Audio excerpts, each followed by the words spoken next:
Hi everyone.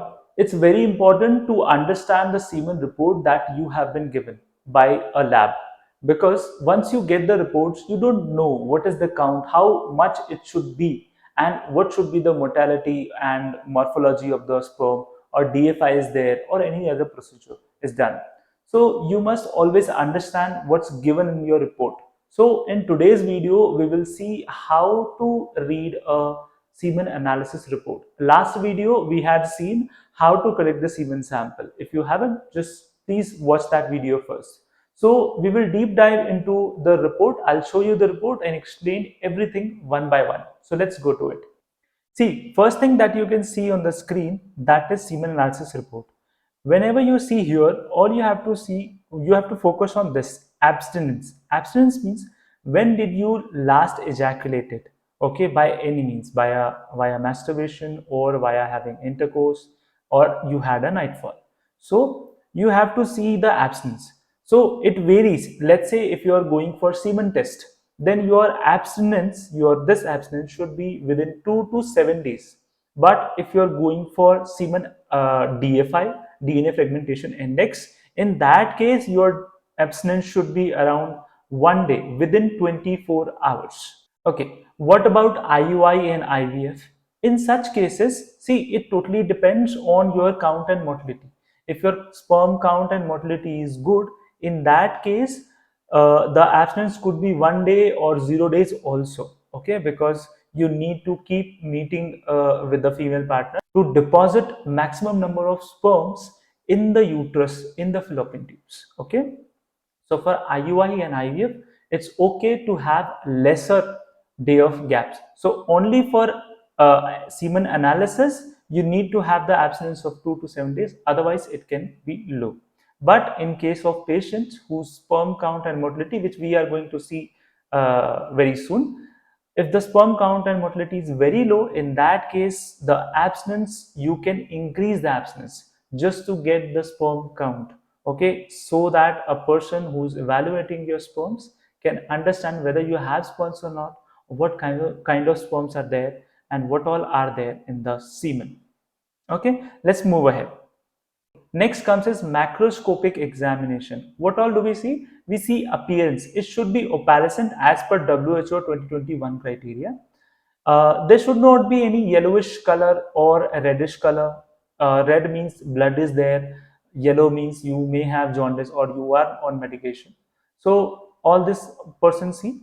Viscosity is something that is very important. If you look at this viscosity, it should always be low. It shouldn't be high. Why? Because if the viscosity is high, that means a sperm, a semen sample which you have given is still in the form of jelly. It should liquefy like a water. But if it's not liquefying, it is taking time. Let's say liquefaction time is 45 minutes, 60 minutes. That means sperm or semen is still in the jelly forms. That means sperm cannot go out of that jelly. So it should liquefy very easily and its viscosity should be low. If I go for aggregation should be zero. Aggregation is something where sperm come and attach to some kind of a debris or something. It should be zero. Next is pH. pH should be 7.2 to 7.8. Volume, if you can see, WHO says that if the volume is 1.4 or less, then it is not a good sign. The volume should be always more than 1.4. So in this case, volume is 1.2. So we will say it's not a good volume. Okay, but again, it varies from day of abstinence also. So that person who's evaluating your semen sample will tell you. If you go for microscopic examination, then let us see that total number of sperm that a person needs to have, that is per ejaculate, should be 39 million.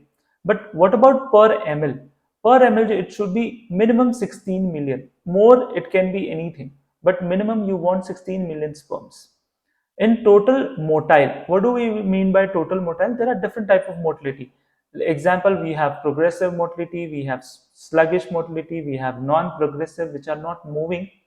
I mean moving but not progressive, not moving in the semen sample. They are just twitching on their own. Okay. So in total, they should cross 42%. then only it will be called as normal. Otherwise, this person who has 35% of motility, look at this, progressive is 11 only. That means we need, for IUI especially, you need very good progressive motile sperm. If it is low, you are not going to get pregnant naturally or via IUI also. There are different methods to improve IUI result, even with the progressive, less progressive, but we will talk that in some different videos. But for now, you can say that if the motility is not crossing 42 or 50%, then IUI is somewhat not possible. Okay, what about sperm morphology? See, as per WHO, if the sperm morphology is equal or more than 4%, then we call it as normal. Otherwise, it's abnormal. If you look in this chart, you will see that this is a normal sperm. Okay, this is what a normal sperm look like. But you have many different type of abnormalities. Let's say tapered, you have pariform, you have small or no acrosome, you have elongated sperm. There are many type of deformities, not only in head but also in neck region. You have some defects on tail region also. So all those defects are there. We use a pre-stain slide to check all that under 100x microscope. So that is there. Then you also need to see the WBCs. See, if the WBCs, as in leukocytes, are more than 1 million, then it is called as leukocytospermia.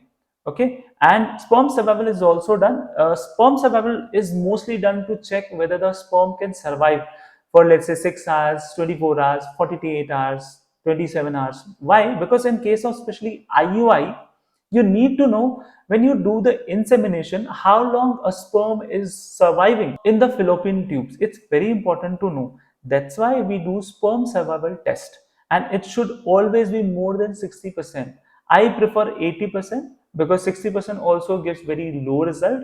So I say 80% is very good. Okay, there is one more test for this. We call it vitality test, which should be 54%. I have not included that here because I have other method to figure it out. So that indicates whether the sperm plasma membrane is intact or not. If that is broken somewhere, then there is stained and unstained sperms, and depending on that, you give vitality also. So in conclusion, how do we give it? See, if the sperm count, let's say, I'll show you again. If the sperm count is less than 39 million, okay, so we call it oligospermia. Okay, if the volume is less than 1.4, we call it hypospermia. Then in motility, if the total motile sperms are less than 42% and progressive is less than 30%, we call it asthenozoospermia. And in case of morphology, if the morphology is less than 4%, we call it teratozoospermia. So here you can see I have given astheno and terato. Why? Because the sperm count is 54 million. That means it's beyond 39 million, and total is around 60 some million. You can pause the video and check. So I have not given oligo, that is normal, but astheno and terato, because the sperm motility is not good and morphology is also not good. Sperm volume is less, so hypospermia. WBCs are too much, so I am giving leukocytospermia.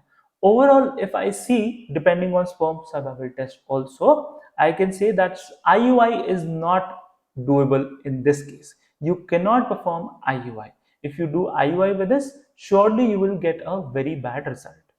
After this, what about, some people may want to ask, what about ICSI? I will say yes, you can do ICSI, but then ICSI or IVF, but then there is one more criteria which you should be very well aware of in case of IVF or ICSI, that is DNA fragmentation test. See, what we do DNA fragmentation test with 1 day of gap. Initially I had told you that if you want to do DFI, you need less than 24 hours of semen sample, then only you can do DFI. Why? Because we need to be sure that the sample which we are getting, that does not include many dead sperms which are dead because their cell cycle is gone, cell cycle is off, right? So we need to make sure the sample is fresh and it is within 24 hours. So when you go for DNA fragmentation test, you get many things. Let's say small halo, without halo, degraded, big halo, and medium halo. This big halo and medium halo is good it says that this is a sperm, and you can say a pink layer, a pink bloom, right? This bloom says the DNA is not fragmented, it is good. Same for medium also, but as the bloom decreases, or it's not there, it's just a stain, or the sperm is little degraded, it's broken, we say that sperm DNA fragmentation must be there. The sperm DNA must have fragmented, it must have broken somewhere. So in total we give, let's say 37, 12%, 3%, and 22%, total 37%. So by this, and you can see in the picture and video also, this is what a fragmented DNA semen sample look like. Okay, this is a chart, and what we give in conclusion, see here only it's given that if you see that fragmented DNA, that is small without and degraded sperms, are less than 15%, you call it excellent DNA fragmentation index. That means very less chances are there that you will find, if you're doing ICSI or you're doing IUI, there are very less chances that you will encounter any fragmented DNA sperm. Okay, but when it is within 15 to 24, it is good. 25 to 30, it's fair, but more than 30% of DNA fragmentation is called poor. What to do in that case? In that case, you have to go for ICSI, and in that you need to go for something called PICSI. I have made a different video on in Hindi, you can check out that video, or if you don't understand, I will make a separate video in English also to make you understand what do we mean by all this. So we will separately we will talk about all this in different videos. So that's all about how to check out your semen analysis report, and when which sample is good for IUI, which sample is good for DNA fragmentation, and which sample is good for IVF. We have talked about it. If you have more queries, you can ask me all that in the comment section, or my number is given below. You can directly WhatsApp me. So thank you so much, guys. This was the end of the video. Keep watching.